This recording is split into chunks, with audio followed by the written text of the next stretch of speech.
Bismillahirrahmanirrahim. Asyhadu an la ilaha illallah wa asyhadu anna Muhammadar Rasulullah. Sallallahu ala Muhammad. Assalamualaikum warahmatullahi wabarakatuh. Salam sejahtera, salam damai, salam kebahagiaan dan salam keselamatan dari Tuhan yang kita yakini masing-masing. Mencintai Allah Subhanahu wa taala dan mencintai Nabi Muhammad sallallahu alaihi wasallam serta menyebarkan cinta di bumi Allah Subhanahu wa taala. Pada kesempatan ini kami akan menyampaikan puisi kontemporer situasionalisme yang mana temanya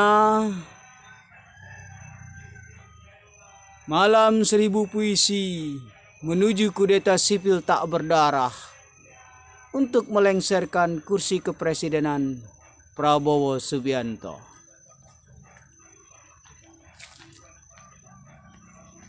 Saudaraku, pada kesempatan ini judul yang akan kami sampaikan adalah tentang Presiden Linglung. Ya, Presiden Linglung. Judul puisi kontemporer situasionalisme ini kami beri judul hari ini adalah Presiden Linglung. Mengapa Anda bertanya kepada kami, wahai Tuan Presiden? Mengapa Anda melotot kepada kami, wahai Tuan Presiden? Salahkah kami jika kami mengatakan Anda Presiden Linglung? Linglung. Anda presiden yang tidak konsisten. Anda presiden yang lupa dan pura-pura lupa. Kami tidak menuduh, tetapi ini fakta.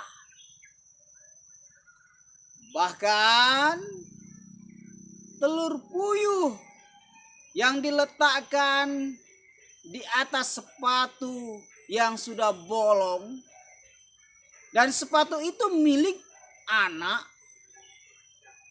SD kelas 4. Buku tulisnya sobek-sobek, pensil warnanya sudah tidak menentu. Warna kuningnya sudah seujung kuku. Warna merahnya hanya puing-puing serpihan merah. Warna putihnya masih utuh, tapi sudah patah-patah. Belum lagi jika kita bicara seragam anak sekolah SD, Tuan Presiden. Topi merah putih yang dipakai oleh anak SD sudah miring ke kiri dan miring ke kanan, tergantung situasi dan kondisi tanah yang diinjak oleh sang anak SD tersebut. Belum lagi jika kita berbicara tentang celana merah yang digunakan anak SD tersebut. Ukurannya tidak semestinya, karena ia menggunakan celana kakaknya yang terdahulu memakai sabu ataupun gesper yang berkelas deso, yaitu tali rapia. Apalagi jika kita bicarakan tas sekolah anak SD itu, subhanallah. Menangis rasanya kami menyampaikannya. Bagaimana tidak? Tas sekolah anak SD itu tas kresek warna hitam bolong 3 bekas ikan asin. Tempat belanja mamanya. Itu kata orang Medan. Apakah engkau bertanya bagaimana uang sakunya? Jangan bertanyalah, ya. Jangankan uang saku, sakunya saja bolong. Bagaimana ada uangnya, Tuan Presiden? Hei, Tuan Presiden linglung. Engkau sungguh linglung. Engkau dimanipulatif oleh orang-orang di sekitarmu, menteri-menterimu dan pejabat lainnya. Coba turun ke lapangan. Lihat anak-anak SD yang di desa-desa itu. Jangan lihat anak SD di Jakarta. Jangan lihat anak SD Surabaya. Jangan lihat anak SD di Sumatera. Di kota-kota besar lainnya. Ya jelas berbeda. Lihat anak SD yang di pelosok-pelosok desa, di pinggir-pinggir kali. Ada yang mau sekolah itu nyebrang. Nyawa taruhannya, Tuan Presiden. Salahkah kami jika mengatakan kau Presiden linglung? Ya, Presiden linglung itu ya kamu. Linglung. Terkadang kau di ling, terkadang kau di lung. Jadinya Presiden linglung. Lalu jika kami tetap berharap kepada Anda sebagai seorang pemimpin tertinggi di Republik Indonesia ini, harapan apa yang bisa kami dapat, Tuan Presiden linglung? Menteri Keuanganmu jagonya hanya berhutang. Kalau hanya sekedar berutang, tidak perlu dia jadi menteri. Suruh saja anak lulusan SD itu jago berhutang. Sudah jago berhutang, uang hutangnya dihambur-hamburkan hanya untuk kroni-kronimu saja. Orang-orang di sekitarmu menikmati uang hutang itu. Ada yang tugas beli sayur untuk MBG, dapat ceperannya. Ada yang bertugas untuk mengantar makanan MBG, dapat ceperannya.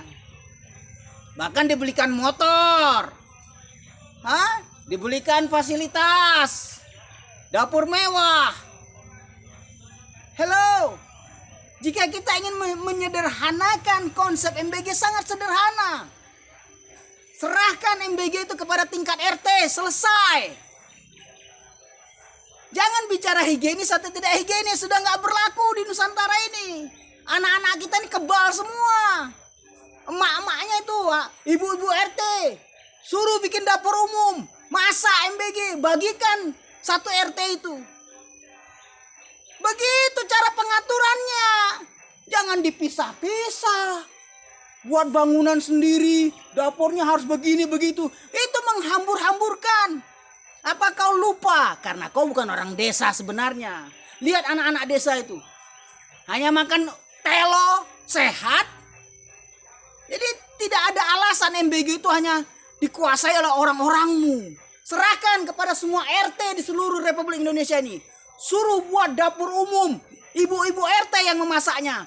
Lalu semua anak-anak di RT itu wajib mendapatkannya. Kenyang semuanya. Ibunya dapat, RT-nya dapat, ibu hamilnya dapat, tercover semuanya. Jika di manage tingkat RT. Manajemen sudah ada, struktur sudah ada, RT, RW. Apalagi? Kenapa harus buat struktur baru? Karena kalau struktur yang sudah ada tingkat RT itu korupsinya cuma dapat ceperan kecil, ya kan? Jika MBG diserahkan kepada tingkat RT paling ceperannya 100-200 ribu. Tetapi kan kalau buat dapur umum khusus sendiri, beli perlengkapan dapurnya, beli piring-piringnya, itu kan bisa membuat peluang berkorupsi dan berkolusi. Ya tidak? Tolonglah, jangan membodohi rakyat Indonesia.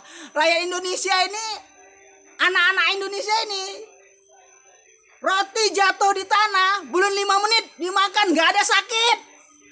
Jangan berlebihan. Anak Nusantara kita anak-anak yang kuat semuanya. Jangan lebay, jangan menutup mata. Anak Indonesia ini kuat-kuat semua fisiknya, jadi gak ada alasan engkau ragu menyerahkan MBG itu kepada tingkat RT.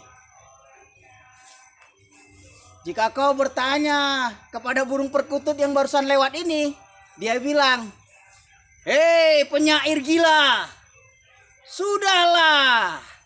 Jangan kau banyak cerita dan bersair terus kepada Presiden Linglung itu.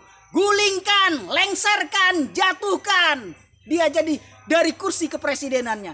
Itu kata burung perkutut yang barusan lewat, bukan kataku. Dia bilang begitu kepadaku.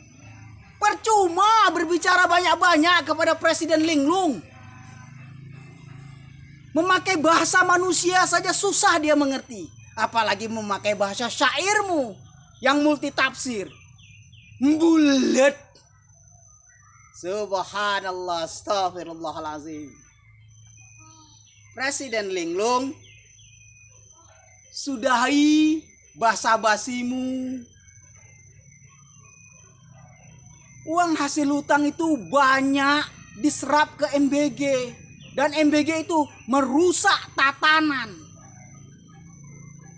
Oke, kita setuju MBG tetap ada, tapi serahkan kepada tingkat RT. Biar real anak-anak sekolahnya, anak-anak di rumah, anak-anak yang putus sekolah, anak-anak yang tidak sekolah, ibu-ibu tercover karena di RT pendataannya lebih real. Dapur umumnya nggak usah neko-neko karena ibu-ibu tuh jago-jago masak semua dan pasti higienis karena anak-anaknya dia yang masak setiap hari. Subhanallah.